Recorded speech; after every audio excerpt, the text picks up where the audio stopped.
जून माह के पहले 2 दिन, 1 और 2 जून का दिन, कुंभ राशि के लोगों के लिए कैसा होने वाला है। जय माता दी दोस्तों, आप सभी का स्वागत है हमारे यूट्यूब चैनल अमृता एस्ट्रो में।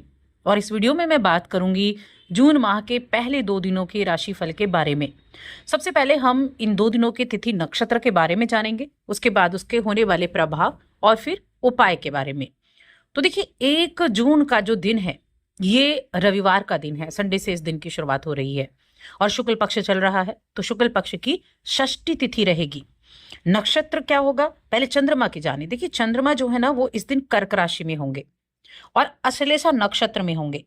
जो अश्लेषा नक्षत्र है उसके स्वामी बुध देव होते हैं, यानी कि बुध के नक्षत्र में ये विराजमान है। और बुध कहाँ है, बुध बैठे हुए हैं आपके चौथे घर में सूर्य के साथ बुधादित्य योग में। अब सूर्य कहाँ है, सूर्य चंद्रमा के साथ ही है, वृषभ राशि में, रोहिणी के साथ, रोहिणी नक्षत्र में। योग की अगर मैं बात करूं तो एक तो ध्रुव योग के साथ दिन की शुरुआत होगी, उसके बाद रवि योग भी रहेगा। राहु काल का समय देखें, ये राहु काल का समय जो होता है इस टाइम को अवॉइड करना चाहिए किसी भी नए काम की, शुभ कार्य की शुरुआत के लिए। ये समय शाम को 5:30 से 7:15 तक है। अब 2 जून का दिन, तो ये सोमवार का दिन है, शुक्ल पक्ष की सप्तमी तिथि। चंद्रमा राशि बदलकर रात्रि में सिंह राशि में प्रवेश कर चुके हैं। नक्षत्र की बात करें तो मघा नक्षत्र है।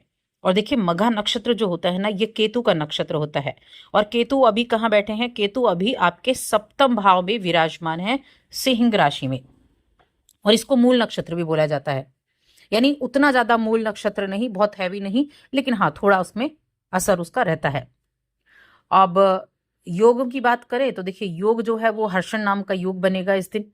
और राहु काल का जो समय रहेगा वो सुबह 7:07 से 8:51 तक है।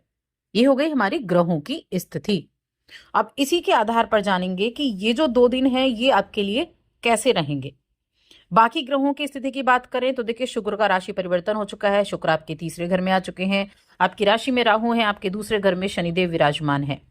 मंगल अपनी नीच राशि कर्क राशि में विराजमान है और जो गुरु बृहस्पति हैं वो पंचम में है। तो ये हो गई बाकी सभी ग्रहों की स्थिति। अब इनका रिजल्ट जान लेते हैं। तो आगे बढ़ने से पहले छोटा सा निवेदन है, चैनल पर पहली बार आए हैं, अभी तक चैनल को सब्सक्राइब नहीं किया है तो जरूर कर लें। मैं बात करूंगी 1 जून के बारे में। 1 जून का दिन आपके लिए कैसा रहेगा। अब देखिए, चंद्रमा कहाँ है, अपनी राशि में है, कर्क राशि में। कर्क राशि यानी कि चौथे भाव में मंगल के साथ चंद्रमा की युति है। और मघा नक्षत्र, मघा नक्षत्र के स्वामी कौन थे, मघा नक्षत्र के स्वामी थे बुध देव, जो कि आपके चौथे घर में वृषभ राशि में विराजमान है। तो इस दिन अपने परिवार के लोगों के साथ अपने संबंधों को आपको अच्छे से बनाकर चलना होगा, इस चीज का ध्यान रखना है।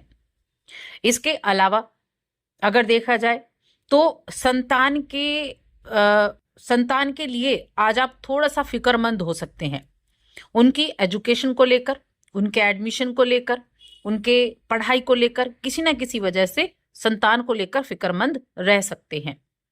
साथ में अपने कुछ चीजों की खरीदारी करने का भी दिन है। कैसी चीजें, जो आपकी लग्जरियस, जो आपकी सुख सुविधाओं को बढ़ाती हैं, ऐसी चीजों की खरीदारी करने का दिन भी आपके लिए बना हुआ है। ससुराल पक्ष से आपके संबंधों को अच्छे से बनाकर आपको चलना होगा। और ये जो चौथे भाव के चंद्रमा, यानी अपनी राशि में है चंद्रमा, तो और मंगल के साथ युति भी कर रहे हैं, तो मन में कुछ ऐसे गुस्से की भावना रह सकती है। लेकिन यहाँ हेल्थ में कहूंगी ठीक ठाक रहने वाली है, तो थोड़ा सा ध्यान दें। कई बार होता है ना, हम गुस्से की वजह से अपनी हेल्थ खराब कर लेते हैं। देखिए, गुस्सा आया, मेंटल प्रेशर बढ़ा, और मेंटल प्रेशर होगा तो कई सारी चीजें जन्म ले लेती हैं, बीपी हाई हो जाता है, हेडेक हो जाता है, या इसी तरह की चीजें। तो थोड़ा सा बस खुद पर कंट्रोल करना होगा। कुछ खर्चा भी इस समय अवधि में होने वाला है, तो कुछ खर्चे भी हो सकते हैं। और जो चंद्रमा की स्थिति है उसको देखा जाए तो 12वें घर पर दृष्टि होगी, तो खर्चे यहाँ दिखाई दे रहे हैं। लेकिन किस तरह की चीजों पे खर्चे दिख रहे हैं, ये खर्चे दिख रहे हैं संतान के ऊपर, ये खर्चे दिख रहे हैं घर की जरूरी चीजों की खरीदारी के लिए, और अपने कुछ हेल्थ के रिगार्डिंग भी कुछ खर्चे आपके हो सकते हैं। जहां तक रिश्तों का मामला है, तो रिश्तों के मामले में मैं कहूंगी प्रेम जीवन के लिए ये समय ठीक बना हुआ है। ऐसा कोई बहुत ज्यादा ऐसा इश्यू नहीं होगा, तो प्रेम जीवन के लिए ठीक ठाक है। और साथ में वैवाहिक जीवन के लिए देखा जाए तो सप्तम भाव में कौन है? सप्तम भाव में तो केतु विराजमान है। तो ये समय थोड़ा सा अपने आप पर कंट्रोल करके उनकी भावनाओं को तवज्जो देना, अपने मन में अपने पार्टनर के प्रति कुछ देने की चाह रखना, यानी कि प्रेशराइज नहीं करना, बिल्कुल एकदम अच्छे से रहना, यानी प्रेशराइज नहीं करना है, किसी चीज के लिए आवेग में नहीं आना है, जो उनकी इच्छा है उनको वो करने दे, तो वैवाहिक जीवन बहुत अच्छा रहेगा। इस चीज का ध्यान रखें। वैसे भी छुट्टी का दिन है और छुट्टी का दिन घर में समय बिताने के लिए अच्छा है, अपने परिवार के साथ अपने कुछ जरूरी मुद्दों पर बात करने के लिए अच्छा है। तो ओवरऑल जो महीने की शुरुआत है यानी पहला दिन है वो ठीक ठाक रहेगा।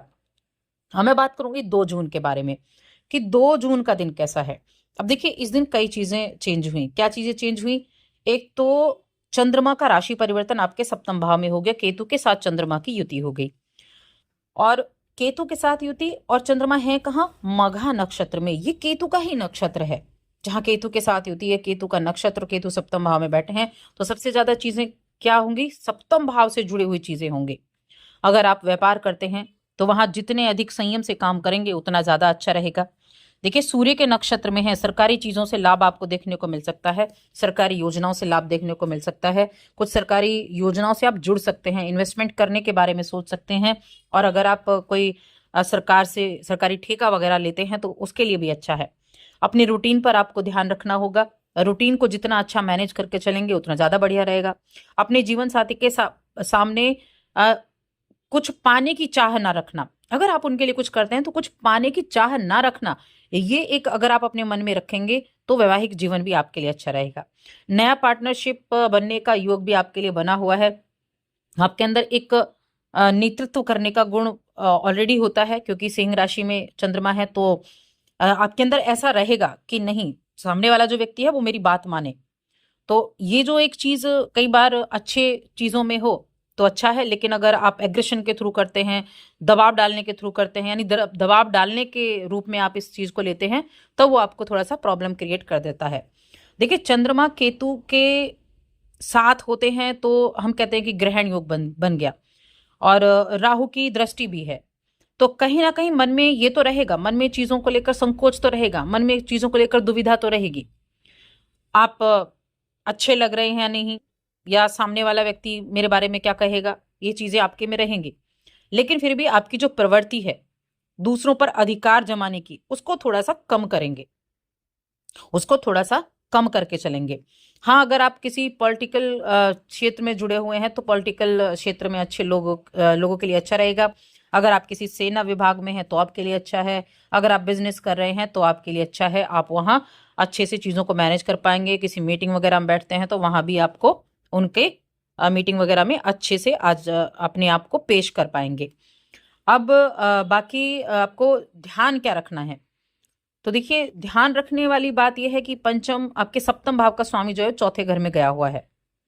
ठीक है, तो आपका आज अपने बड़ों के साथ आप अच्छे से संबंध बनाकर चलें, उनका आशीर्वाद लेकर अपने दिन की शुरुआत करें। जो भी आपके घर के बड़े हैं, आपके पिता हो गए, आपके पिता तुल्य व्यक्ति हो गए, आपके दादा हो गए, तो उनका आशीर्वाद लेकर दिन की शुरुआत करेंगे तो अच्छे से उसके रिजल्ट भी आपको देखने को मिलेंगे।